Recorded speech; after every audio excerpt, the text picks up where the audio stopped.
A, a, a gente posta o link, né? Quem mais entrou aqui? Não, foi porque estava gravando. Sim. Aí, no caso de Carla, você tá lendo ainda os textos, né? Isso hoje seria o último texto.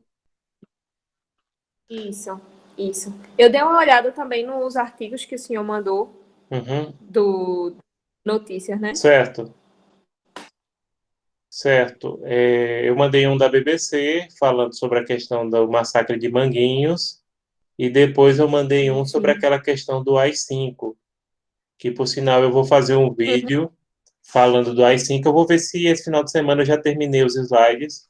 Eu vou ver se esse final de semana dá para gravar vídeos sobre falando do AI-5, explicando o que é que foi o AI-5, né?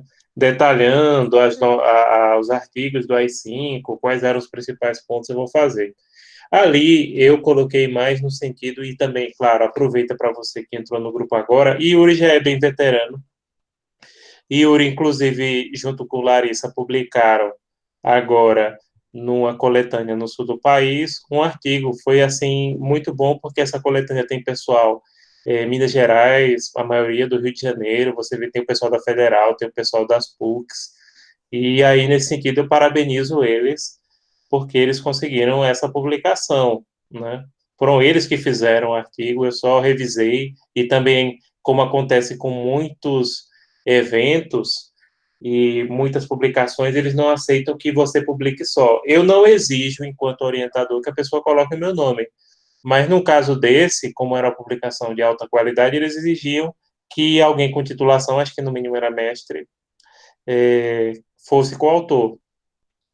Viu? Inclusive, no seu caso, por exemplo, você vai agora, você está terminando a leitura, e aí, até o final desse semestre, tem Uhum. que fazer um resumo para mandar para evento. Pode ser evento interno, externo, pode ser nacional, internacional, pode ser como os meninos fizeram. Também em relação a coletâneas, né? Pronto, tem Tainara. Boa tarde, Tainara, que está chegando agora. Tainara está no Inicia, né? O projeto está sendo em parceria com o Nugem, porque a temática envolve os dois assuntos, né? Tanto justiça e transição quanto as questões de gênero. E aí, Carla, você que está iniciando agora, você fica à vontade, boa tarde, Tainara. Você fica à vontade para, é, para colocar qualquer tema relacionado àquilo que a gente abordou, né? Então, aí, até o final do semestre, a gente vai definir uma data. Boa Certo. Eu tarde, ia professor. perguntar uma coisa assim, ó. Sim, É, pergunte. tendo submissões para artigos, etc., mesmo com todo esse momento de pandemia e tal, houve uma Tem, pausa. está tendo. A perspectiva é abrir mais no segundo semestre, mas já está começando algumas. Já estão começando a abrir. Algumas prorrogaram. Por exemplo, a IPSA, eu tenho até que olhar. A IPSA ficou para ano que vem, né? Eu não sei se eles vão abrir mais para aceitar mais artigos. O Comped eu recebi hoje, que vai ter o Comped do Rio de Janeiro, mas acho que graduandos só vão poder participar como expositor de painel. Não pode mandar artigo completo, né? Mas sim, já estão começando a abrir agora, porém para o segundo semestre ou para 2021. Porque geralmente eles colocam com muita antecedência. Se eu souber assim de algum específico para graduandos, ou que pelo menos pode ir um graduando, mas que um professor orientador fique responsável, eu aviso para vocês, eu coloco no grupo, tá certo? Ok, professor. Pronto. Yuri já recuperou o som? Ou pode escrever também no chat, viu? Não tem problema não. A gente lê o chat aqui. Não, eu tô conseguindo falar, professor. Pronto, Yuri. Vamos agora, então, vamos iniciar. A gente já tem três. Quem for chegando, depois pode dar uma olhada no link que a gente vai postar. E aí, Carla, o que é que você achou desse último texto sobre o artigo sobre o sistema interamericano? Professor, teve muita coisa assim que eu passei a descobrir por causa desse texto, porque a gente tem a visão mais geral do tema e ele é bem específico, né, tratando da Corte Interamericana. Sim, primeiro, ali foi feito também por um aluno. Agora, como ele foi o TCC dele, depois ele reduziu e publicou numa revista em Lisboa, publicou aqui também na da Fafica, foi me orientando, o Lucas Wesley. Ele fez uma análise de jurisprudência, porque tem gente que pensa que análise de jurisprudência isso também vale para os outros veteranos. Ah, Silmeri chegou agora, boa tarde, Silmeri. Isso vale também para os veteranos, pessoal. A análise de jurisprudência não é simplesmente você colacionar trechos da jurisprudência, como a gente vê, inclusive, na maioria dos TCCs. Não. A análise de jurisprudência é você analisar vários casos, como ele fez, né, dentro de uma certa temática e dentro de determinados eixos que foram estabelecidos, né. No caso, a ideia era os crimes cometidos através do poder de polícia que foram julgados na Corte Interamericana de Direitos Humanos. Lembrando, a Corte Interamericana é cível, mas ela julga e declara o Estado responsável pela violação aos direitos humanos, né, dentro daquelas circunstâncias.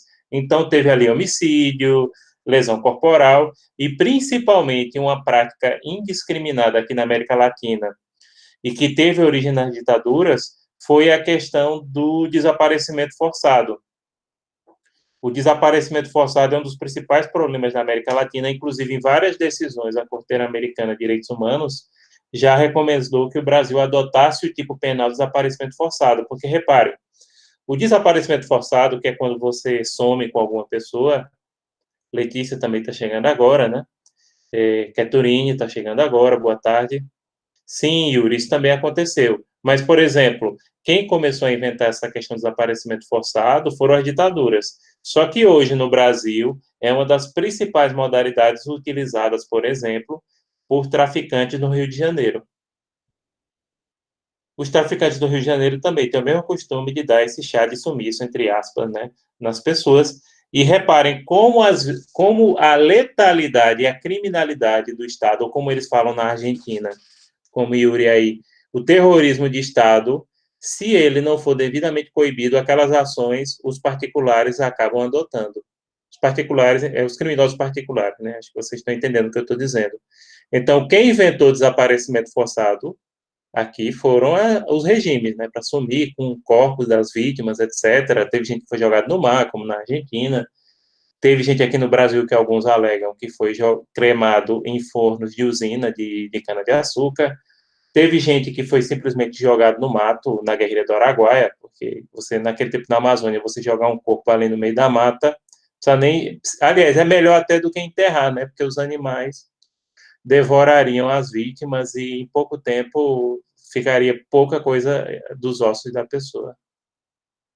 Que eu acho que foi o que aconteceu com a maioria das pessoas em relação à guerrilha do Araguaia, né? Eles jogaram os ossos na mata e os animais acabaram com aquelas ossadas. É melhor até do que enterrar, porque enterrar fica protegido, né? O corpo se decompõe, mas a ossada fica ali. Enquanto que se for por animal, o animal mesmo, os animais, urubus, animais carnívoros, carniceiros, eles destrincham em poucos tempos, eles destrincham um corpo humano. Então, gente, reparem como tem essa questão da criminalidade do Estado acabar servindo de exemplo para a criminalidade privada. É uma situação terrível. Então, reparem, ali foi uma análise de jurisprudência porque ele analisou, ele escolheu, ele delimitou quais eram os delitos, né? E ele pesquisou toda a jurisprudência da Corte Interamericana. Porque a Corte Interamericana, diferente da europeia, pronto, eu estou orientando o TCC de RI, 3 alunas, que elas estão trabalhando sobre a liberdade de expressão na Corte Europeia e na Corte Interamericana. Elas fazem uma análise. Só que aí elas repararam, na Corte Interamericana tem poucos processos, de fato, porque ela não tem estrutura. Isso também é um detalhe que é falado. Não, no artigo não fala, né? No artigo ele fala, a gente fala que poucos casos do Brasil são levados à Corte Interamericana porque, inclusive, as pessoas não têm muito conhecimento como é que aquilo funciona, que aí é um detalhe que Carla estava observando, né, que a maioria, inclusive, dos juristas. Apesar disso, a gente tem casos próximos, como, por exemplo, o caso dos índios chucurus de Pesqueira, que o Estado brasileiro foi condenado a pagar a indenização de US$ 1 milhão na Corte Interamericana. É um caso aqui do lado de Caruaru, na cidade de Pesqueira. Então, gente, o sistema interamericano de direitos humanos, muitas vezes ele tem essa lacuna de você não saber como acessar, apesar que tem um formulário online, eu não sei se alguns de vocês já viram, para você mandar qualquer reclamação para a Corte Interamericana de Direitos Humanos. Pronto. Professor, Oi, fiquei pode numa perguntar. dúvida, porque eu vi que teve um processo que foi julgado, e tipo, foi julgado em 2010, é relativamente recente, que deu várias coisas, como se fossem penas, entre aspas, mas vários comandos que o Brasil teria que fazer por tudo que Sim. foi ocasionado no tempo da ditadura. Sendo que, será que por esse desentendimento dos juristas, ou por não ser muito conhecida a forma de trabalhar da Corte Interamericana, eu sinto como se não tivessem sido efetivadas realmente as medidas que foram propostas. Pronto, Carlos, o que você está dizendo é verdade, porque a Corte Interamericana, ela não só adota decisões gerais, ela adota decisões específicas, aliás, ela não só adota decisões específicas, ela adota decisões gerais que são transformadas em políticas públicas. Inclusive, isso é um tema bem interessante para fazer um artigo pesquisando a decisão específica e ver se o Estado brasileiro cumpriu aquelas decisões que foram realizadas em termos de providências gerais, né? Como, por exemplo, essa questão de criar um tipo penal para punir desaparecimento forçado, ou capacitar, pronto, uma coisa que o governo brasileiro fez, e acho que vocês sabem, capacitar policiais e forças armadas em relação a direitos humanos, apesar que é um tipo de cursinho que entra no ouvido e sai no outro, né? Mas foi feito, inclusive a ACES fez, não sei se vocês sabem disso. A ACES teve um curso, acho que umas 2 edições, num curso de pós-graduação, que era bancada diretamente pelo Ministério da Justiça, que era justamente para dar uma formação em direitos humanos para policiais aqui da região. Acho que foram 2 ou 3 edições. Foi na época ainda do governo Lula e do governo Dilma. Ah, não, vocês não lembram. Sim, gente, eu estou mandando um link para vocês darem uma olhadinha. Vocês receberam, olha no chat. Esse link é do portal do sistema de petições do Sistema Interamericano de Direitos Humanos, porque você pode dar entrada numa petição online no caso de haver um desrespeito aos direitos humanos ocorrido aqui no Brasil. E lá tem informações, inclusive o site está disponível em português, que, como alguns de vocês devem lembrar, é idioma oficial da OEA. Então, gente, o pouco número de casos do Brasil não reflete a realidade, reflete a falta de conhecimento dos juristas como funciona o sistema e, por outro lado, e aí a gente tem que reconhecer também, o sistema não tem capacidade para, como acontece na Europa, de receber um volume gigante de petições. O número de casos que o sistema interamericano julgou até agora, acredito que são inferiores a 500. A última vez que eu notei, tinham sido 300. Nos últimos anos tem se acirrado. Mas imagine, quando você pensa, por exemplo, numa Corte Europeia que tem milhares de casos, né, você compara o nosso é muito tímido. Agora, é claro, essas decisões têm um impacto muito grande no âmbito interno, né? Elas acabam funcionando mais como precedentes do que realmente como decisões do ponto de vista concreto, né?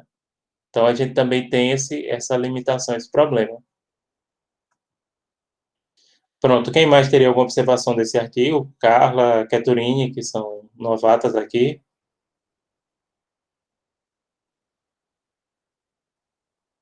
Por mim, está tudo ok, professor.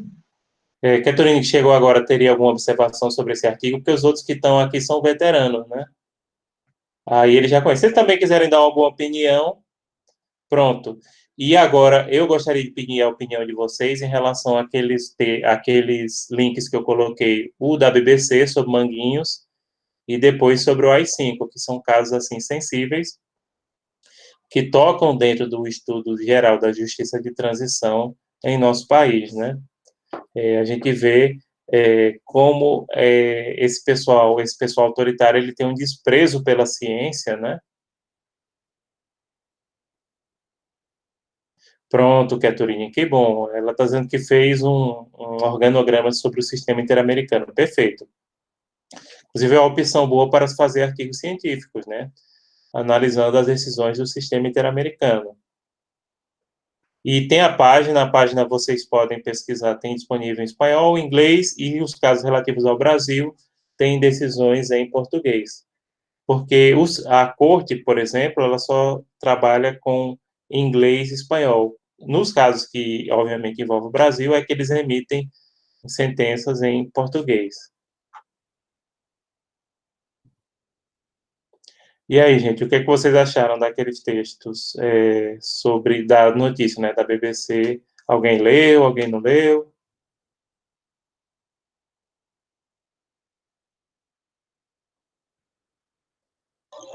Eu li os dois, professor. E aí, Yuri, o que é que você tem de visão geral daqueles textos? Assim, da questão da ciência, um fato bem importante é, por exemplo, nesse momento que o mundo está passando, a gente volta a atenção, né? E a ciência no Sim. nosso país, o pouco investimento, tudo isso é necessário ser revisto. E repare outra coisa, não era ciências humanas, para alegar que a galera era comunista, que a galera Isso, estava discutindo a altura pelo contrário, era ciências biológicas e medicina, né? pois é. E, E quanto e à reportagem sobre o AI-5, da questão do movimento que Bolsonaro participou, é um fato bem pertinente, porque eu acho que se a gente for fazer um estudo de ditaduras recentes e até passadas, ou de algumas falas de personagens políticos que se envolveram posteriormente em eventos de cunho autoritário, a fala de Bolsonaro ela é impactante. Eu tenho acho que era um governador de um estado dos Estados Unidos que ele fala a mesma coisa que Bolsonaro falou, que o governador ele disse que o estado era ele, e Bolsonaro chega a dizer que a Constituição é ele, né? É algo que a gente tem que analisar com cuidado, porque é grave. A gente não pode observar de uma forma tranquila e nem de que o que ele quis dizer que ele está respeitando a Constituição, já que anteriormente ele disse que por ele é a liberdade de expressão e o STF acima de tudo. Eu acho que foi mais ou menos assim a fala dele. Aí logo em seguida ele fala que ele é a Constituição. É algo muito delicado. Eu fiquei preocupado mesmo quando eu vi essa notícia e eu fiquei impactado nesse aspecto, porque vários outros ditadores eles falam essa mesma questão. E o viés autoritário dele não é de hoje que a gente já vem percebendo, né? não, de jeito nenhum. O que denota a justiça de transição de baixo nível é como uma pessoa que tem esse discurso não só autoritário, mas de apologia à ditadura, ele chegou ao poder. Então, isso mostra uma justiça de transição extremamente falha, uma justiça de transição que só ficou para gente de esquerda pessoal. Isso não existe. A direita neoliberal, mesmo no Chile e mesmo na Argentina, eles rejeitam, em regra, eles rejeitam o autoritarismo. Mais na Argentina do que no Chile, mas no Chile também. Basta vocês compararem a postura de Pinheira, Sebastião Pinheira, que é um milionário de direita, era o dono da LAN, né, que depois, para chegar à presidência do Chile, ele teve que vender a maior parte da participação da LAN para a TAM, e ficou Latam, né, que aliás eu detesto esse nome. Acho que ficou um nome muito ruim para a companhia, mas isso é besteira. Aí sim, Sebastião Pinheira rejeitou, pelo amor de Deus, e ele representa o quê? O empresariado e as apologias que Bolsonaro fez, inclusive a pessoa de Pinochet. Na Argentina nem se fala, ninguém, pode ser de direita ou de esquerda, chega ao poder fazendo apologia à ditadura. Ninguém é doido. Macri mesmo, Macri afastou gente envolvida na ditadura, né? Outro bilionário também, né? E representante da direita liberal latino-americana. E a gente não pode esquecer o seguinte, e aqui no Brasil, a direita está se passando. Porque direitos humanos e justiça da transição não é coisa de esquerdista, não. Aqui no Brasil virou coisa de esquerdista, mas não é coisa de esquerdista, pelo contrário. Né? Se você for para uma Alemanha da vida, eles fizeram dois processos de justiça da transição. Um de uma ditadura de direita, a Alemanha nazista, e outro da ditadura de esquerda, na época da Alemanha Oriental. Na Alemanha, em Berlim mesmo, o que tem de espaços de memória, e eles têm essa clareza da divisão do que é a ditadura de direita e do que é a ditadura de esquerda, né? E fazem... Sim, Caturine, qual é primeiro, a extrema-direita e a extrema-esquerda, ela tem pontos em comum justamente por serem extremistas. E Norberto Bobbio tem um livro excelente chamado Direita e Esquerda. É bom até dar uma olhada se ele tem na minha biblioteca da ACES. Eu tenho esse livro aqui, porque está ali no meio. O livro é muito bem escrito de Bobbio e ele explica basicamente a diferença entre um e outro. Primeiro, ele diz que o que eles têm em comum são o fato de serem regimes totalitários. Então, tem práticas muito comuns, né? Por exemplo, o regime do nazismo, primeiro os focos, né? O stalinismo e o nazismo eram as duas faces da mesma moeda, só que uma à esquerda e outra à direita. Tá? Então, você vê, por exemplo, o nazismo, ele era contra o capitalismo financeiro, mas era a favor do capitalismo industrial. Muitas indústrias são incentivadas na Alemanha nazista e subsidiadas pelo Estado. Dona Volkswagen, Dona IG Farben, que deu origem à Bayer, né? E outras, a Krupp, que hoje, inclusive, faz muito elevador e material de ferro, etc., Mercedes-Benz. Então, o nazismo, ele não é contra o capitalismo industrial, ele é contra o capitalismo financeiro, porque tem a questão do capitalismo financeiro, bancário, ações, ser um âmbito de atuação que os judeus tradicionalmente sempre trabalharam. Mas o capitalismo industrial é favorável. Já, por exemplo, se você for para o stalinismo, que é a ditadura de extrema esquerda, ele é a favor completamente da expropriação dos meios de produção. Todos. Não tem espaço para a indústria privada, tudo é estatizado. Então, um dos principais pontos para a gente diferenciar uma coisa e outra é esse aí, né? Existe capitalismo no nazismo, capitalismo de industrial, né? No marxismo soviético, o capitalismo é do Estado. Tudo pertence ao Estado. Né? Que até se fala isso. Capitalismo no stalinismo. Mas é o Estado. O Estado ele controla tudo. Agora, do ponto de vista, outra coisa. Formalmente, o marxismo não é racista. Muito pelo contrário, né? Não existe isso. Mas, é claro, haviam perseguições, etc., a determinados grupos, né? Dentro da União Soviética na época de Stalin. Agora, o nazismo, que adota aquela perspectiva do darwinismo social, que vocês estudaram no começo do curso, de entender que existe uma classe racialmente superior, isso aí não existe na esquerda, tá? Agora, assassinatos, aí é comum, assassinatos de opositores, né? Controle total dos meios de comunicação, aí é comum. Mas, como eu disse, é comum por ser totalitário. Não é comum porque os dois são de esquerda. Entendeu? Então, eu daria aí na atuação do Estado. Pronto. Quem mais teria alguma observação sobre esse texto os textos que a gente disponibilizou para vocês? Letícia disse que tinha lido. Pronto, pode falar. Eu achei muito interessante que hoje em dia o que a gente está vivendo também está sendo de um presidente está cortando a ciência, está entendendo? De uma forma diferente, porque a gente está no meio de uma pandemia, mas ele simplesmente disse, isso aqui eu não estou afim de fazer desse jeito, não acho que distanciamento social é certo, não acho que isolamento é certo, quero liberar tudo. É uma pessoa, novamente, cortando a ciência. E uma coisa que eu achei muito interessante no outro texto foi o de algo, tipo, dele estar apoiando aquele ato, etc., e de ter os próprios militares falando assim, não, mas a gente não quer isso não, a gente não está apoiando isso não. Tipo, é muito discrepante. Tanto é que ele correu depois para o pessoal do Centrão. Os militares brasileiros, eles não são doidos, né? Bolsonaro também não é totalmente doido, não. Naquela doidice tem uma certa esperteza.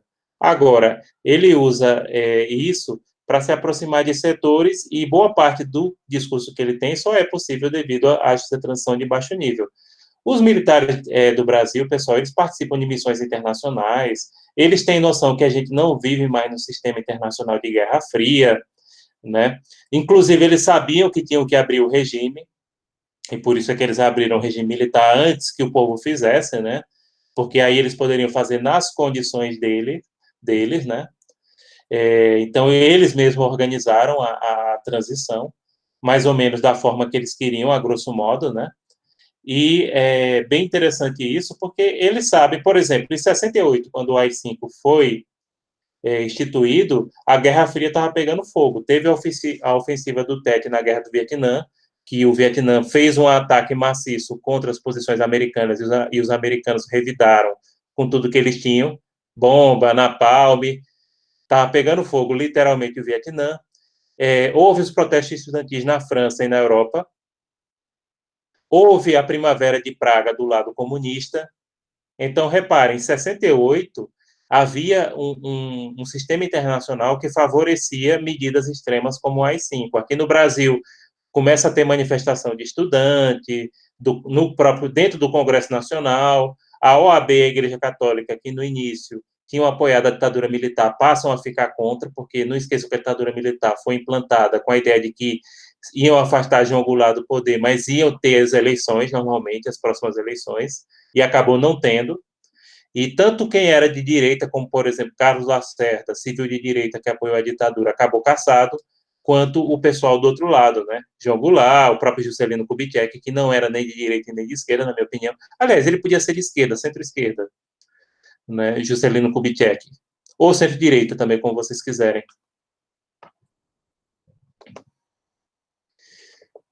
Professor. Sim, realmente, Caturino, pode falar. Uma prova disso, né, que os militares eles não compactuam, é que o próprio Mourão, né, não segue essa linha. O próprio Mourão, ele prefere ficar mais na dele quando Bolsonaro faz essas coisas, né? Claro, e os militares provavelmente preferem o Mourão no poder, que é uma pessoa menos imprevisível, vamos dizer assim, que também não pensa que ele é um herói, muito pelo contrário, mas é uma pessoa assim que tem uma capacidade de diálogo, ou mesmo de articulação, do que Bolsonaro tem, que Bolsonaro só sabe ir no radicalismo, né? Para juntar a galera, é mito. Ele não sabe, porque quando você está no poder, você tem que fazer articulação, quer queira, quer não. Isso aí faz parte do jogo democrático, ninguém governa só, né? Então você tem que ter uma capacidade de discutir, inclusive com aquelas pessoas que são da oposição. Em algum momento você precisa. Que é um pouco aquela história que eu acho que vocês já viram alguns analistas, Letícia, falando, que é descer do palanque, entendeu? Que você passa a ser presidente de todo mundo, você não é mais um político que está no palanque. Bolsonaro parece que nunca saiu do palanque e que sempre está fazendo aquela atiçando o seu eleitorado. Só que esse eleitorado dele acaba sendo 20% ou 30% no máximo, faz muito barulho, mas não tem condições nem de segurar o governo dele e nem de ganhar uma reeleição, se ele não fizer uma articulação. Então, os militares não são doidos, não. Assim, sobre o texto, né, e sobre a questão da manifestação, me preocupa, mas ao mesmo tempo também não me assusta, né, porque já são vários comportamentos que ele tem desde a época que era deputado e que ele também exerceu outros cargos que ele já defende de forma veemente a ditadura, enfim, e tudo que tá ligado a ela. E eu percebo, por um lado, que as autoridades brasileiras, elas têm, de certa forma, minimizado isso, uma vez que só estão, digamos assim, elas só estão agindo de forma a publicar notas em redes sociais. Eu acho que isso não é suficiente. Não pode ter uma narrativa política em cima da barbárie, né? Eu penso Sim, dessa sem forma. dúvida, concordo plenamente com você. Mas acho que eles também estão evitando confrontar para ele não levantar a galera dele. Mas, por exemplo, se Moro agora pisar no pé com essa questão de que ele queria interferir, se ele disser assim, eu deponho, não tem quem salve de processo de impeachment, não. Keturini, você está chamando aqui a atenção para um fato bem interessante da questão, que inclusive dá um tema de artigo e ninguém nunca fez, que é o fato que a doutrina de segurança nacional, depois se você quiser eu posso lhe mandar algum texto, tomara que eu tenha em PDF. Sobre isso, a doutrina de segurança nacional, que era a doutrina da Guerra Fria, ela ainda é ensinada em algumas academias militares, como das Agulhas Negras. Por outro lado, e a gente já passou um artigo aqui sobre isso, os militares foram um dos setores mais perseguidos na ditadura, porque, obviamente, tinha muita gente de esquerda no meio militar, e é inevitável que tivesse, A maioria dessas pessoas foram perseguidas. Eu tinha mandado aqui um artigo, acho que você leu, também da BBC, mostrando, e aliás, foram eles que mais receberam indenizações, né? Foram os militares de esquerda que foram afastados, sejam os policiais ou sejam das Forças Armadas. É um tema interessante, se você quiser pesquisar, eu incentivo. Ninguém fez até agora aqui nenhum artigo sobre essa temática, né? Mas até eu tenho aqui um que fala nessa questão, um artigo. Depois, se você quiser, mande um e-mail que eu lhe mando, se tiver em PDF. Inclusive, o livro está bem fácil aqui. Está bem fácil. Está aí no meio, tá dessa parte aqui. A minha aqui é uma bagunça. Aliás, se vocês viram, a estante muito bonitinha, porque geralmente a pessoa não usa, ou então a pessoa tem toque, né? Ou não usa muitos livros, ou tem toque. No meu caso, Super organizada. nada, tá nada. Minha esposa reclama todo dia. Diz, olha, você fica dando aula ou fazendo reunião com essa bagunça aqui do lado. Inclusive, eu tenho que colocar mais estantes, né? Tem que colocar mais estantes. Tem do outro lado também, de frente, mas tem que colocar mais.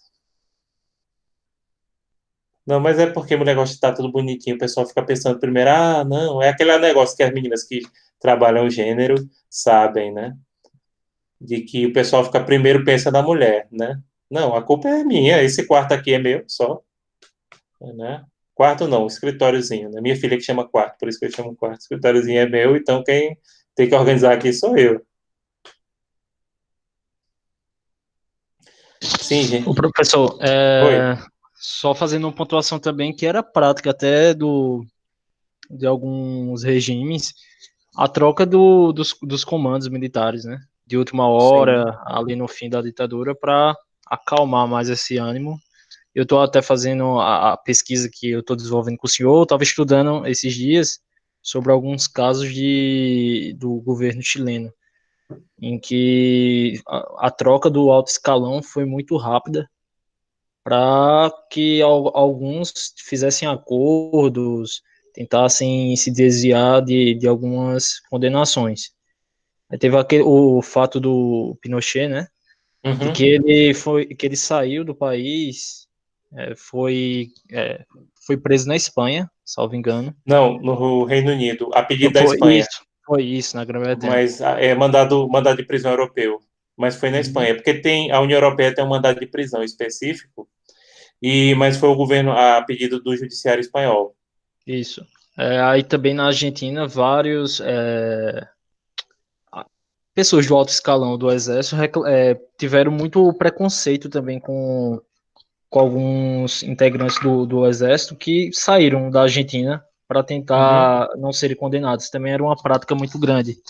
Essa questão Certo. do nacionalismo, deles querer serem responsabilizados no próprio país, até porque lá seria mais fácil, né, para eles, essa questão da condenação ou tentar se desviar de alguma outra pena mais alta ou alguma coisa assim.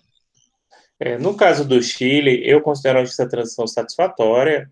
Né? Existem ainda pequenos setores da sociedade chilena que apoiam Pinochet, mas é relativamente pequeno, né?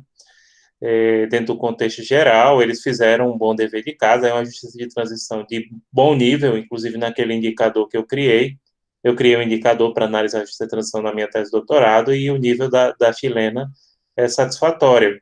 Aqui no Brasil, no final da ditadura, o problema era a linha dura, porque os militares que eram mais intelectualizados, que eles chamavam Sorbonne, que tinham uma formação intelectual maior, eles queriam fazer a transição. Já a linha dura queria manter o regime, inclusive fizeram atentados contra a OAB, mandaram carta boa para a OAB, no Rio de Janeiro. Morreu uma secretária da OAB. Depois fizeram um atentado no Rio Centro para culpar a guerrilha. A guerrilha, pronto, os Sorbones, governo Geisel, principalmente, eles acabaram com o último foco de guerrilha que existia, que foi um massacre que teve em São Paulo. Teve a guerrilha do Araguaia, já na época de Médici, e depois de Geisel, teve um massacre em São Paulo que acabaram com os guerrilheiros. Só ficou a esquerda que defendia a transição pacífica. Eles exterminaram as pessoas. Sim, durante a época de Pinochet foi bem interessante. Acho que Pinochet lia muito Maquiavel. Eu não sei se vocês lembram no livro de Maquiavel, tinha uma parte que dizia assim, que você deve fazer o mal de uma vez, o governante, e o bem aos pouquinhos. Pronto, Pinochet ficou 18 anos no poder. Nos 2 primeiros anos dele, ele tocou literalmente o terror. Ele prendeu tanta gente que teve que prender no Estádio Nacional do Chile. E eles faziam no interior as caravanas da morte. Que eles saíam, o exército ia para uma cidade, uma região, executava ali quem tinha de executar. E faziam o serviço sujo, entenderam? Depois desses 2 anos, 73, 74, a partir de 75, Pinochet começou a tomar medidas. O governo ficou mantendo o controle, mas, entendeu? É que nem assim, ele matou de uma vez. Quem ele tinha de matar, ele matou no primeiro e segundo ano. Depois, ele ficou cuidando assim de organizar a parte da economia, que, claro, eu questiono, e a sociedade chilena questiona muito o modelo neoliberal que ele adotou, mas resolveu o problema de inflação, resolveu vários problemas econômicos que o Chile tinha, entendeu? Então, isso também favoreceu o poder dele. Foi diferente da Argentina. A ditadura argentina, a última, só durou 6 anos. Mas foi 6 anos de tome, tome pancada, e matando gente, e sequestrando criança, e matando mãe de criança para ficar com as crianças, né? Isso também demandou que a própria sociedade argentina, por isso que a transição argentina ela é muito focada nessa questão da punição, né, na punição, porque o que eles fizeram foi absurdo e foi num espaço de tempo, assim, durante os 6 anos de ditadura, praticamente foi genocídio. Ô, Sem professor, dúvida, Letícia. Sempre reflete, todo o processo de justiça de transição reflete como a sociedade. O nosso reflete como é hoje, a gente tem gente na rua pedindo AI-5, entendeu? Ou eleger um cara que faz apologia à ditadura. Tudo isso reflete. Quem ia falar mais? eu estava Pronto. estudando, acho muito interessante como a população chilena lidou com o regime militar na Uhum. época. Porque quando eu estava estudando é, sobre a Operação Condor, aí eu estava estudando sobre o Chile e eu vi que é, a própria população, a parcela da população aceitou o regime militar. Eles fizeram um plebiscito para dar apoio ao governo militar e também para condenar umas denúncias que estavam ocorrendo sobre as violações de direitos humanos. Eu achei isso muito interessante. Por outro lado, Silmério, em 88 tem até um filme muito bom sobre isso, que é o No, com aquele galã mexicano, eu esqueci o nome. Qual é o nome dele, meu Deus? Darim? Não, Daria Argentina. Ah, É é? outro, é um mexicano que ele faz muitos filmes também, que inclusive já fez novela. Esqueci o nome dele, meu Deus. Que é, Não não, que conheço. quando foi feita a campanha para Pinochet pensava que ele, pronto, quando a ditadura de Pinochet terminou, foi feito também o plebiscito e o povo chileno terminou por acabar. E Pinochet achava que ele ia ganhar, porque a economia estava em dia, a violência tinha acabado, né? A violência pesada tinha acabado, a economia estava certa, o país estava organizado, não sei o quê. Mas aí o povo, deixa eu olhar aqui, se eu descubro o nome do filme, já digo o nome do ator, no Chile. Ô, professor, e também durante a época pós-ditatorial, eu vi que o Supremo Tribunal ainda era composto, por sua maioria, de juízes que foram nomeados durante o próprio governo militar de Pinochet. E isso aí dificultou as primeiras demandas para modificar a lei de anistia, para trazer também o julgamento dos responsáveis pelos crimes. Eu acho muito interessante. Sim, é um processo, mas aos poucos eles foram conseguindo brechas legais. Por exemplo, em relação à questão do desaparecimento de pessoas ser considerado crime continuado enquanto não localiza o corpo, porque aí você contorna a lei de anistia, né? Porque como não foi localizado o corpo, ou só conta a partir da localização, né? Pronto, eu descobri o nome do filme, é No mesmo, que é o plebiscito de como está falando aqui, Adiós, Pinochet. E o ator mexicano é Gael Garcia Bernal, não sei se você já ouviu falar. Não, não conheço, não. Gael Garcia Bernal. Pronto. Mas é simples, eu mostro aqui.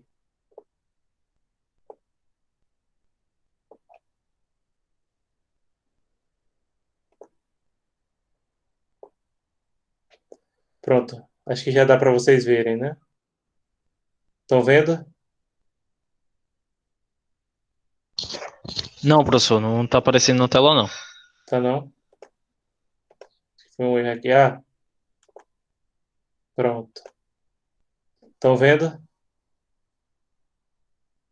Agora sim.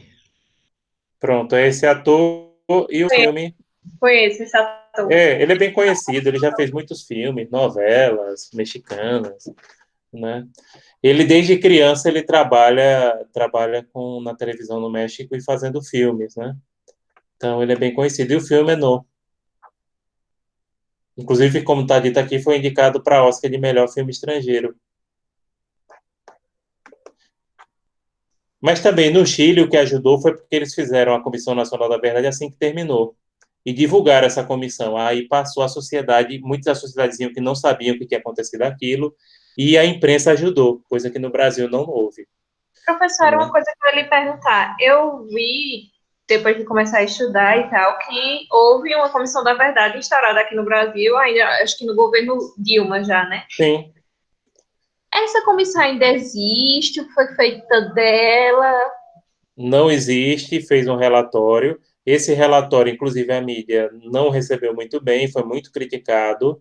Esse relatório está disponível, se você quiser, depois você pode mandar um e-mail para mim, eu lhe mando o link.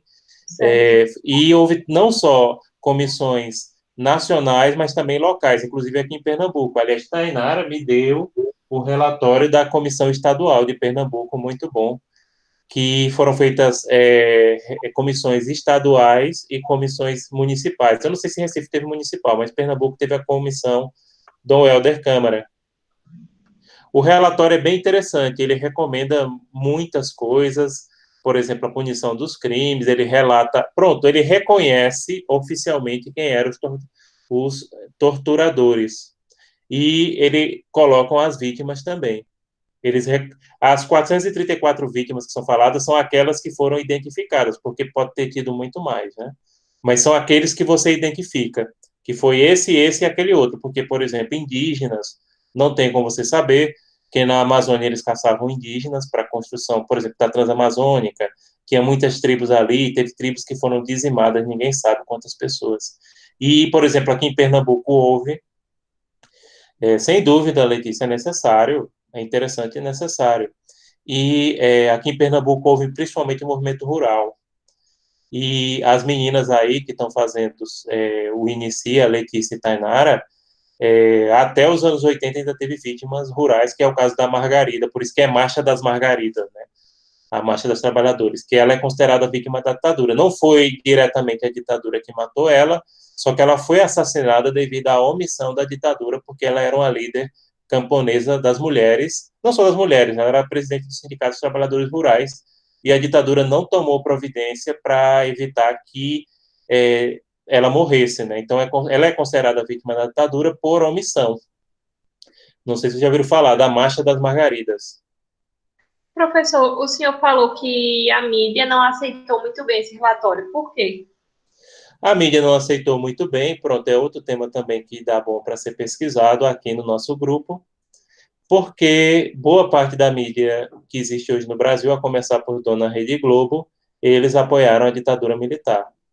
Então, eles criticaram bastante. E também, notem, para não cutucar e descobrirem, depois, quando Pedro Bial fez eu não sei se ele foi a biografia de Roberto Marinho ou da Globo, aí ele reconheceu que, de fato, a Globo tinha apoiado a ditadura, mas, por outro lado, a Globo também tinha sido muito perseguido, muitas novelas foram censuradas, muitos autores e artistas da Globo foram presos, né?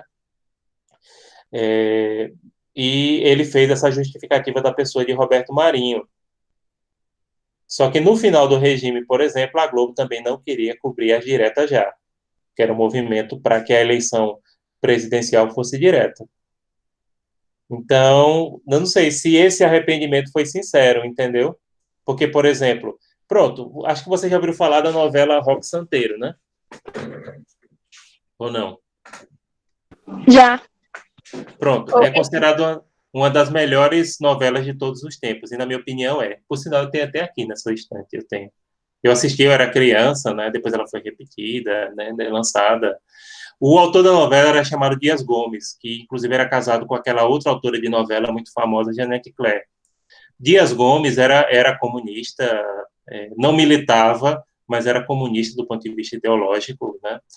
E a ditadura queria prender e Roberto Marinho não deixou. Disse assim, olha, comunista meio cuido eu. O cara era um gênio da teledramaturgia E a novela Roque Santeiro foi impedida pela ditadura em 75, né? Só pôde ser rodada em 85. Porque e olha que a novela e tinha um bocado de coisa. Tinha um padre vermelho, que era um padre comunista, tinha um padre mais conservador, tinha a questão da luta de terra. O Dias Gomes era uma pessoa bem crítica. Ele também fez outra série que é muito conhecida e é clássica, hoje considerada no Brasil, O Bem Amado. Também não sei se vocês já viram. Que conta a história de um político corrupto, né? Já ouviram falar, né? Bem Amado. Isso, eu ouvi falar, não assisti não, mas eu ouvi falar. Genial. Vocês não sabem o que estão perdendo. Tem filme Bem Amado, né? Tanto Roque Santeiro quanto Bem Amado são peças de gênio e de crítica social fantástico, né? De crítica política, de crítica social, muito bom. Dias Gomes era fantástico, né? Era baiano ele. Já morreu faz tempo. Pronto. Professor, sobre a Comissão da Verdade, se eu não me engano, ela só foi instituída em 2011, né?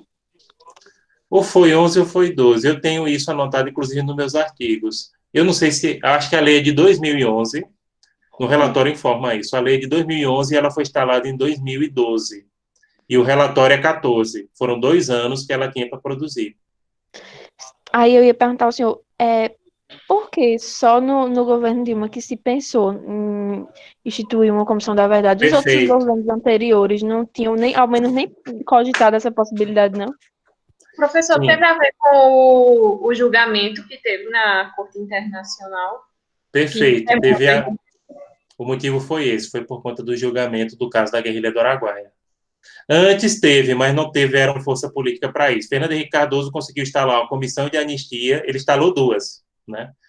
Ele instalou a comissão de anistia para indenizar e instalou a comissão dos mortos e desaparecidos para dar certidão de óbito, para vocês terem ideia. E ele instalou em 95. Até 95, o pessoal que era desaparecido político não tinha certidão de óbito ou tinham entrado individualmente com aquela questão que vocês sabem, aquele procedimento jurídico para a pessoa ficar como agora ausente, não é isso? Para a pessoa ficar como ausente.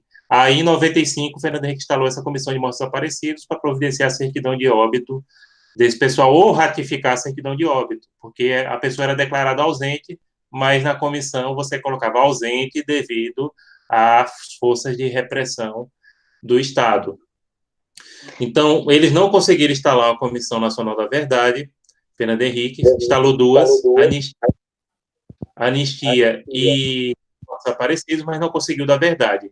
Em 85, Dom Paulo Evaristo Arnes, ele criou o relatório Brasil Nunca Mais, que, na verdade, deveria ser a nossa Comissão Nacional da Verdade. Deveria ser o relatório.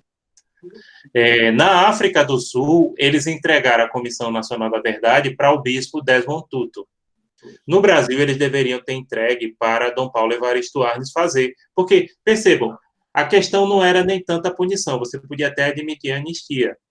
Porém, você deveria registrar oficialmente os crimes que foram cometidos às pessoas. Na África do Sul, que, na minha opinião, é o processo de transição mais lindo que eu já vi, se eu posso dizer que o processo de transição é lindo, essa comissão, ela trocava a anistia por confissão, justamente por ter esse caráter mais religioso e cristão. Tudo bem, você vai ser perdoado, mas você vai ter que participar de audiência pública e você vai ter que admitir publicamente o que você fez.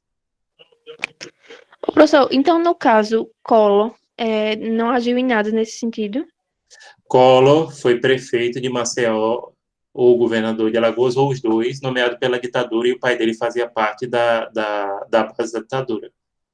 Então, Teotônio Vilela, não. Então, depois da ditadura, a gente ainda elegeu um presidente que fazia parte da ditadura. O que a família apoiasse, porque vocês sabem que Collor vem de uma família tradicional política, né? A família de Collor apoiava a ditadura. Teotônio Vilela, não. Teotônio Vilela fazia parte do MDB. Teotônio Vilela apoiou a ditadura no começo, mas depois ele se tornou um dos principais nomes da abertura. Situação parecida com a Ulisses Guimarães, né? Sarney, gente, a maior parte da vida dele ele apoiou a ditadura. Né? Então, o presidente era Sarney, percebam, né? Professor, se a gente parar para pensar, a gente acabou de eleger um presidente que ia apoiar a ditadura com o mesmo argumento para a qual a ditadura foi instaurada, que era melhor, tipo, uma ditadura de Bolsonaro do que a esquerda tomar conta, e uma ditadura da esquerda, e o plano do governo de Haddad. Porque a gente tem um problema no Brasil, sem dúvida. A gente tem justiça de transição faz uma falta. Não é porque é minha tese de doutorado, não é porque é o nosso grupo de pesquisa. Mas o que uma justiça de transição aprofundada faz falta, mostrar a verdade e tentar criar as bases de uma democracia. E isso ocorre porque não tem um processo de transição aprofundado. Então, é possível a gente ter essa apologia dessa forma que a gente tem, tá? Já puxando a brasa para a sardinha do nosso tema de pesquisa, né? E o Brasil, gente, não esqueçam, o Brasil tem um histórico de não superar o seu passado, que o diga a escravidão. Escravidão, né? O Brasil prefere esquecer, só que volta. Como você não consegue superar, é aquela coisa, você pode perdoar, mas você não deve esquecer. É como se fosse uma relativização da história. Sim. E história é ciência, né? Então, quando você diz que não teve ditadura no Brasil, você está negando um fato científico. E quem nega as ciências humanas, depois acaba negando a medicina. Ou você acha que fica só nas ciências humanas, né? Já pararam para pensar isso? Se você nega a história enquanto ciência, por que você não vai negar outra ciência? Você não vai negar a medicina. Até isso tem implicação.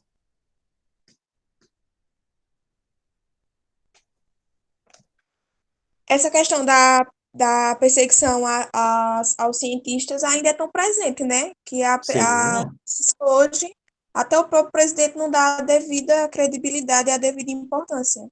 E eu acredito que os países que tiveram uma legislação bem efetiva e tem um exemplo, tem a pesquisa científica como uma das coisas mais importantes do país. É um dado para se pesquisar, Silmeire. Eu acho que seria interessante, uma questão de pesquisa interessante que você levantou aí. A gente supõe, né? É uma suposição que a gente tem. Poderia ser, sem dúvida, né? Como eu disse, esse desprezo às ciências humanas não fica restrito a ela, fica restrito a outros ramos do conhecimento, porque o achismo acaba ficando acima do conhecimento científico, né? É porque eu lembrei daquele procurador da Argentina, lá do México, que ele estava falando sobre... Gente boa, Gabriel Astarloa. Para quem não sabe, pessoal, eu e Silméria, a gente participou da LACIP no México ano passado e a gente conheceu uma figura muito simpática, que é o procurador-geral da cidade de Buenos Aires. É muito simpático, mesmo sendo o procurador de uma capital e de uma cidade de 10 milhões de habitantes, foi muito solícito, ficou com a gente conversando o tempo todo, né, Silméria? Eu sempre, aliás, quando eu estava gravando, não devia nem dizer isso, mas argentino, eu sempre digo, ou é muito simpático ou não é simpático de jeito nenhum, para não dizer outra coisa. E esse procurador realmente, e ele era de direita, né, Silméria? Ele era do governo Macri. Era. Ele apoiava o governo Macri, mas ele mesmo disse, olha, realmente uma pessoa como o Bolsonaro não teria condições de ser eleito na Argentina pelo processo. Claro, ele também criticava a esquerda argentina, né, por não reconhecer os crimes que a própria esquerda cometeu, né, lá, era o principal ponto que ele falava, mas ele disse, não seria possível isso lá dentro da Argentina. E é um dos motivos... Pode falar, Silméria. E ele até falou assim, que até na população, no percentual de direita da população, esse negócio de ditadura boa não existe. Sim, é coisa de gente civilizada, gente. A direita brasileira está se passando quando defende ditadura. Ela não tem por que defender ditadura. Ela não tem, do mesmo jeito que a esquerda brasileira tem que defender Stalin, não. Apesar que pouca gente da esquerda brasileira defende Stalin, né? A direita brasileira também tem que defender ditadura, não. Pelo amor de Deus, a gente está vivendo tempo democrático. Isso aí é uma questão de processo civilizatório, né? E não é só justiça transição, é processo civilizatório. Eu sou de direita, sou a favor do autoritarismo. Não, existe a direita democrática. Essa direita... Norberto Bobbio, pronto, naquele livro que eu falei, Direita e Esquerda, de Norberto Bobbio diz, olha, não tem democracia se você só tiver direita ou se só tiver esquerda. Tem que ter os dois. Né? Existe a direita democrática, existe a esquerda democrática, todos eles têm o seu papel dentro da sociedade e tem que ser respeitado. Né? E Então, tem que haver esse respeito sempre, né, à democracia. Até Ixi, porque o Maria Letícia, não quero nem falar liberal conservador, porque isso, na minha opinião, é uma vergonha, esse negócio de liberal conservador. Eu tenho até um meme aqui na que a gente vê nas redes sociais do sujeito de roupa social na frente e por trás de cinta-liga, né? Não sei se vocês já viram. Eu não entendo isso. Mas eu não entendo isso de ser o liberal de verdade, mesmo de direita, ele é a favor de liberar tudo, comportamento, uso de drogas. Não existe isso, aborto, não existe, eu sou liberal conservador. Isso não existe, né? Liberou tudo, inclusive em termos de comportamento também. Né? A direita liberal europeia ou americana, ela liberou tudo. Libera tudo, libera não só a economia, libera os comportamentos, os costumes, a sexualidade, o uso de drogas, aborto, etc. Essas pautas eles abraçam, porque, como eu estou dizendo, pauta de direitos humanos não é nem de direita e nem de esquerda. Só que no Brasil está ficando para a esquerda, né? Porque o pessoal da direita tem abraçado predominantemente esse discurso do autoritarismo e da apologia à ditadura.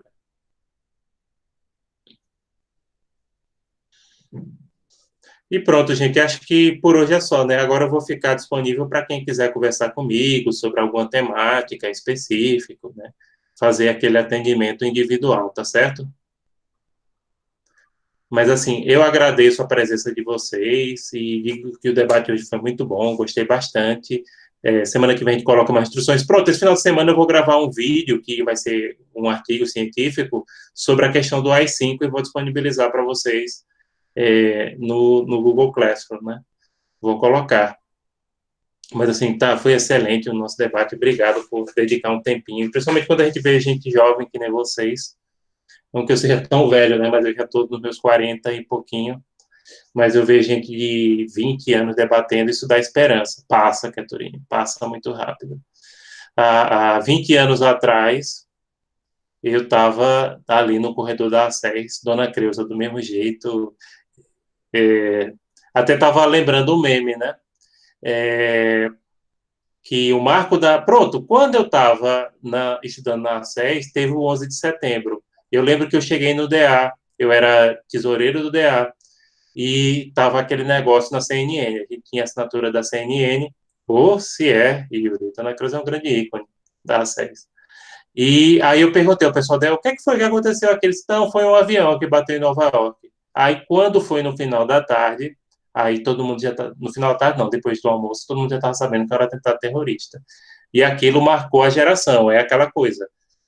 E agora é esse evento da pandemia que está marcando. Daqui a 20 anos, quando vocês estiverem mais ou menos na minha idade, vocês também vão lembrar disso, né? Dessa pandemia. Aliás, eu já tive 2 marcos.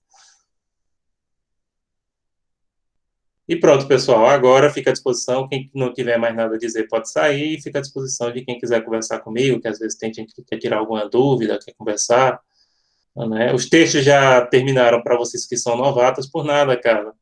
Vocês são novatos, terminaram os textos, agora é só fazer um resumo, depois eu coloco o modelo de resumo e eu vou ficar de olho nos eventos que estão abrindo para informar vocês também. A maioria dos eventos estão abrindo para o segundo semestre. Ixi, eu não vou escutar não, cara, depois eu vou ver. Depois é que eu vou ver a repercussão do que ele diz. Eu não sei o que é que esse camaradinha vai dizer. Boa tarde e até breve.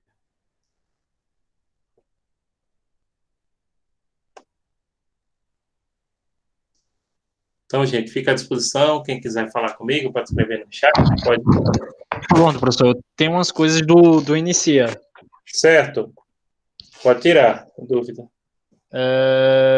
Lá nos objetivos principais, eu coloco que a gente vai analisar os impactos dessa análise que a gente está fazendo da jurisprudência, da Corte Perfeito, Letícia. Sim, pode falar, Yuri, eu estou escutando. E aí eu coloco que a gente vai fazer essa análise desses impactos, mas eu não eu não destrinchei quais seriam esses impactos, até porque eu acho que no final da pesquisa vai ter muito material, se for aprovado, porque Mas é bom você colocar hipóteses. Todo Hipótese, né, inicia professor? tem que ter hipóteses, ou seja, aquilo que você imagina, ou pelo menos uma hipótese principal e trabalhar. Porque você Aham. diz, olha, e para eu saber os impactos, eu tenho que analisar. Eu digo, perfeito, mas hipótese, qual é a hipótese que você tem? Começa por aí. Claro, o inicia não pode ser uma pesquisa pronta, porque se já for pronta, a gente já teve casos aqui de projeto de inicia que foi iniciado. Não, essa ideia aqui já está pronta. O inicia tem que ser uma coisa que você tenha uma pesquisa durante aquele um ano ou mais, né, que for necessário pesquisar. Então, coloque a hipótese. Aham, pronto, certo. Porque, pelo que eu venho observando, essa aplicação ela não se dá somente a direitos políticos. Ela vai tanto de encontro a regras eleitorais, regras ambientais, quanto a regras humanitárias, que são a questão dos direitos humanos da forma mais intrínseca, vamos dizer assim. Eu sei, é bom você trabalhar com duas ou três eixos, porque senão fica grande demais também, você não vai ter condições de você abarcar. Isso. Aí, professor, quanto à justiça e transição, que é meu aspecto secundário, que a gente vai estudar a aplicabilidade daquilo, né, Uhum. e seu impacto na justiça e transição, aí eu já consegui vislumbrar a questão das condenações em valores, da questão das leis das anistias, que também é um aspecto muito importante. Aí Sim. até hoje eu estou enviando para o senhor, eu demorei mais um pouquinho porque eu fiquei doente antes de ontem também, aí ficou bem complicado. Mas até hoje eu estou mandando para o senhor. Só essa dúvida mesmo que eu estava tendo quanto à questão Uhum. dos impactos, mas o senhor já esclareceu. Perfeito, Yuri. Então mande, aí eu corrijo, né? Aí, E professor, a introdução eu ainda não fiz, porque eu vou fazer por último, e a questão do. Tem uma partezinha lá que é sobre. Deixa eu abrir aqui um minutinho só. deixa para fazer sempre introdução por último, qualquer um de vocês. Isso vale para vocês e para todos. Que é a questão, Introdução a gente faz sempre por último. que é a questão do referencial teórico, que é mais ou menos o resumo do que a gente vai usar de doutrina, da metodologia em si. Aí Uhum. isso eu ainda não fiz, vou enviar hoje para o senhor o tema, os aspectos que são os objetivos, o primário e o secundário, e a metodologia eu também estou enviando para o senhor hoje. Perfeito, Aí depois que o senhor me perfeito. der o ok, aí eu já começo a trabalhar nos outros dois aspectos finais. Tá bom? Tá bom, perfeito. Fica combinado. Tá certo, professor. Obrigado, viu? Boa tarde Nada, pro Yuri. pessoal. Boa tarde. Até mais, viu? Até. Pronto. Acho que agora é Letícia, né? E Tainara. Letícia? Cadê? Tá por aí, Letícia? Pronto, pode Professor, Sou. falar. pode falar, depois eu falo. Professor, eu e Tainara, a Uhum. gente queria falar com o senhor com relação à bibliografia. O senhor Certo. teria como passar alguma bibliografia para a gente, no sentido de que o ponto 1 do nosso trabalho vai ser sobre justiça, transição e direito à memória e à verdade na ditadura militar brasileira. E assim, ficou um pouco extenso, né? A gente tem que se limitar só a 20 páginas, e a gente está sem saber como fazer direito, assim, sabe? Não, eu estou entendendo que está extenso, mas assim, se está extenso, vocês querem colocar mais bibliografia, isso é que eu não estou entendendo. Não, primeiro a gente queria uma indicação sua de bibliografia para que a gente possa tratar desse tema no Certo. sentido do Brasil. E aí a Pronto. gente queria perguntar também ao senhor como é que a gente pode fazer para falar desses temas que são extensos de uma forma resumida, mas que também não fique incompleto, entendeu? Tá certo. Olha, o melhor é o seguinte, é vocês fazerem tipo um fichamento antes. Primeiro eu vou dizer como é que faz. Vocês fazerem um fichamento antes de vocês escreverem. Sei. E esse fichamento seria, por exemplo, de trechos daquele texto. Aí você junta, por exemplo, o tema. Pronto. Justa Transição no Brasil e Direito à Memória e à Verdade. Vocês juntam todas as citações que vocês vão usar sobre aquele texto. É assim que eu faço. Todas as que vocês vão usar. Aí depois, antes de começar a escrever, você vê a quantidade de citações que você conseguiu. Aí você sai cortando e pede para o orientador, o papel do orientador é esse, para cortar aquilo que for desnecessário, porque o papel do orientador também é nesse sentido. Por exemplo, eu acho que vocês estão fazendo o seguinte, vocês estão começando a escrever e buscando o trecho sem ter feito esse fichamento prévio. Não é fichamento, não, é juntar citações, né? Eu consegui fazer isso daquela tese que o senhor mandou pra gente, para que a gente lesse. Uhum. Pronto, eu fiz meio que fosse um fichamento dele. Porque não é fichamento e não é, né? Você juntar citações, porque pelo volume de Uhum. citações, aí você vê o que é que você pode cortar ou não, de acordo com o que você vai escrever, porque nesse caso você está pensando em trabalhar 20 páginas, né?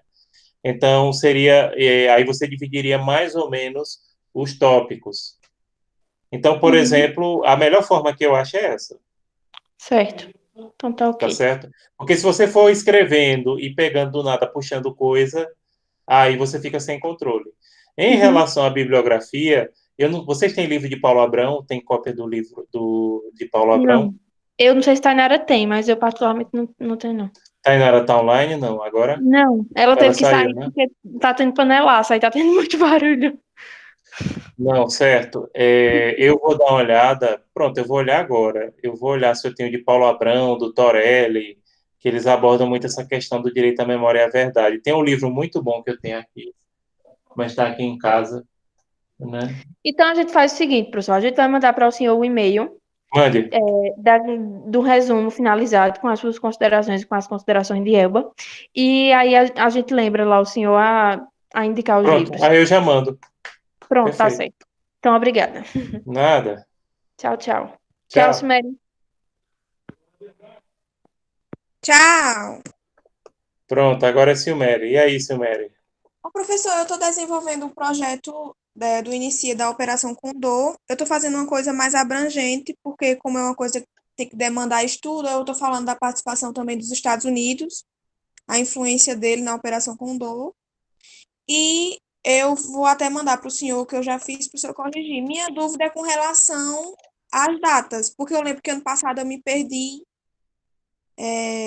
Eu queria saber se o senhor sabe alguma coisa com relação às datas, qual é o prazo para submeter. E Pronto. Realmente, Silmério, ainda não foi dito nada, porque a instituição está um pouco no corre-corre esses dias. Era para ter perguntado na reunião que teve essa semana do NDE, mas eu acho que ainda não tem previsão de nada, não. Inclusive, eu tenho que me lembrar da próxima reunião e perguntar quanto é que vai ser isso, mas eu acho que vai ficar para o segundo semestre. Aliás, sempre fica para o segundo semestre, né? De todo jeito, mas não saiu nem o edital porque eles estão correndo muito por conta desse. Tem um volume de coisas para a gente dar conta, por exemplo. Uma coisa agora que eu estou vendo é TCC. A gente está recebendo 3 certo. TCCs por semana para corrigir. E o pessoal está correndo muito com essa pandemia, junto com essa questão do ensino remoto. Mas eu acredito que vai sair o edital, eu não sei quando. Com certeza a instituição é um programa caro à instituição, só que a gente não sabe quanto, mas por isso que é interessante a gente estar preparado para isso. Agora eu tenho que lembrar de perguntar. Eu acho que eu vou colocar até aqui no para a gente ver, né? Para eu Eu perguntar, queria. lembrar. Eu tive a reunião essa semana, a reunião foi 1 hora e meia. Uma hora Eita. e meia eu acabei esquecendo totalmente de perguntar ao coordenador, né? Quando é que Certo, seria? professor. Não tem problema, não. Aí eu aproveito para perguntar se o senhor tem um modelo mais atualizado do projeto, porque o que eu estou usando, eu não sei se está muito atrasado. Foi o que o senhor mandou para mim. Esqueci Era o de nome quem? dela. Era de Glaser? Era de Glásia, que ela foi aprovada no É, mestrado. É. foi. Acho que o mais atualizado que eu Eu tenho. Eu estou não... fazendo seguindo ele. Aí eu não sei se está Pronto. correto. Quem tem um atualizado e aprovado, deixa eu olhar se eu tenho de Tainara. Eu não sei se eu tenho de Tainara e Letícia, porque você sabe que elas são bolsistas, né? Do Inicia. Eu não sei se eu tenho o delas, porque eu sou co-orientador junto com a professora Elba, né? Que o trabalho delas Uhum. envolve os dois núcleos, né? Se eu tiver o delas, Enquanto eu estudo para Operação Condor, eu fiquei pensando em outros possíveis temas para desenvolver. Eu estudei sobre a ditadura do Chile e eu vi que durante o governo militar eles desenvolveram uma constituição. E essa constituição ela estabelecia um tempo limite para a ditadura, estabelecia Certo. também os mecanismos legais para a retirada. Que é a Constituição de 1980, se eu não me engano, né? Eu queria estudá-la, não sei como, mas eu achei muito interessante. Eu vi que ele restringiu restringiu a oposição durante a transição, e eu não sei se tem como relacionar isso com a aceitação da população do regime militar. Não Tem sei. como relacionar isso, essa Constituição, que, por sinal, ela ainda está vigente no Chile, né? Se for a de 1980, que eu estou pensando que ela ainda é vigente e hoje se demanda que ela seja modificada, principalmente depois desses movimentos. Tem um órgão chamado Latinobarômetro, Latim. que tem sede no Chile, que ele faz pesquisa de opinião. Seria talvez interessante você olhar se tem alguma pesquisa de opinião no Chile, provavelmente eles fizeram, principalmente considerando essas agitações políticas que aconteceram no Chile nos últimos, nos últimos 2 anos, né? Latino Barômetro, deixa eu ver se eu acho aqui, porque eu já coloco aqui no Latino Barômetro. Ô, professor, outra coisa que eu queria pesquisar também era a questão do controle de convencionalidade. Queria fazer alguma relação com a ideia dos cogens. É possível. E Agora, eu lhe aconselho o seguinte, ou vai para um lado ou vai para o outro, né? é porque, por exemplo, muitas oposições têm essa ideia de que o Estado é soberano, tem a Sim. sua própria legalidade, não tem que estar subordinado ao direito internacional. Eu não sei se tem como relacionar isso. Tem como relacionar, mas é bom você focar agora ou em uma coisa ou em outra, Certo. né? E pronto, eu mandei aí, esse Latinobarômetro, ele tem várias pesquisas. Olha se tem alguma pesquisa de opinião no Chile sobre a questão da ditadura ou da Constituição, porque hoje que eu Certo. saiba, há um movimento no Chile para se fazer uma nova Constituição, porque essa de 80 é a mesma de Pinochet, como você falou, né? Uhum. Ela ainda, de Pinochet, ocorreram emendas funcionais, né? Mas ainda é marcada, e principalmente a questão neoliberal, né? Ou seja, o Estado mínimo, aquela questão previdenciária, né? Aqueles debates que ocorreram no Chile do final do ano, aliás, do ano passado para cá. Então, Certo. Silmério, eu aconselho ou vá para um lado ou vá para o outro. Olha, em relação a projeto, eu não achei o das meninas. Certo. Eu não Eu, achei. Ou se você quiser pedir, se elas quiserem mandar, eu não achei o projeto delas aqui, não. Né? Que o delas foi aprovado. Aí seria interessante você pegar um que fosse aprovado também. Né? Teve o de Glaser, mas Glaser, acho que aquele projeto dela, não sei se é de 2015, por aí. Mas, assim, se mudar é pouca coisa, entendeu? Porque as partes principais, como revisão de literatura, objetivos, hipótese, isso aí tem que ter em qualquer um. O que tiver de diferente é aquilo que o edital estabelece. Agora, talvez você quisesse ver o delas, porque é o último, o delas foi aprovado, né? O de Glaser também, obviamente, né? uhum. Eu vou falar com ela. Eu conheço Pronto. Tainá, vou falar com ela. E Letícia também, né? As duas. É, sim. Sim. Então tá. Eu vou, eu vou dar uma pesquisada nisso que o senhor falou e eu falo com o senhor pelo e-mail. Se o senhor... Pronto, fale.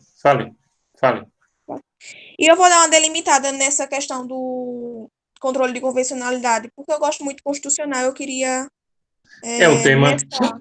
desculpa, é um tema riquíssimo para fazer. Mas eu aconselho, ou vá para uma coisa ou outra agora, porque para fazer dois ao mesmo tempo é complicado. Tá certo. Entendeu? Tá Se bom. você conseguisse, por exemplo, aprovar um inicia e quiser fazer o outro, beleza. Mas eu sugiro você centrar foco, como você ainda não começou, ou ainda está nas Uhum. ideias iniciais, melhor dizendo, centra fogo em uma só. Porque eu tenho que terminar isso da Operação Condor também, então. É, Tá bom, professor. Obrigada, viu? nada, Silméria. Até mais, viu? Até mais. Fica com Deus. Tchau. Igualmente. Bom final de semana. Bom final de semana.